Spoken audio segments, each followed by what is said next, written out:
अहो मंडळी, आज आम्ही बनवलोत एकदम सोपं असं एगलेस केक. त्याचं नाव आहे ऑरेंज कॉफी केक. अहो मंडळी, करायला तर एकदम सोपं आहे आणि शिवाय खायला देखील एकदम मस्तच आहे. त्याच्यासाठी तर मी ऑरेंजची साल, साखर, ब्राऊन शुगर आणि बटर हे व्यवस्थित इथं मिक्स करून घेतलेली आहे. शिवाय कॉफीमध्ये गरम पाणी घालून हेही व्यवस्थित मिक्स करून ठेवलेली आहे. आता केलेल्या बॅटरमध्ये आपण दही आणि ते कॉफीचं पाणी घालायचं आहे. शिवाय व्हॅनिला इसेन्स घालून तर व्यवस्थित ढवळून घ्यायचं आहे आणि त्याच्यामध्ये मैदा, बेकिंग पावडर आणि सोडा घालून याला पण व्यवस्थित बॅटर तयार करायचं आहे. त्याच्यातच बदाम आणि ऑरेंज ज्यूस दूध घालून व्यवस्थित कालवायचं आहे. याचं प्रमाण जर तुम्हाला बघायचं असेल तर याच्यासाठी तुम्ही खाली दिलेले त्रिकोणी बटनला क्लिक करा आणि हे केकचं संपूर्ण व्हिडिओ बघा.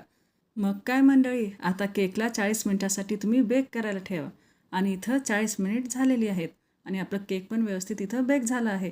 आता त्याच्यावर ऑरेंज सिरप घालून मी हे केक खाल्ला.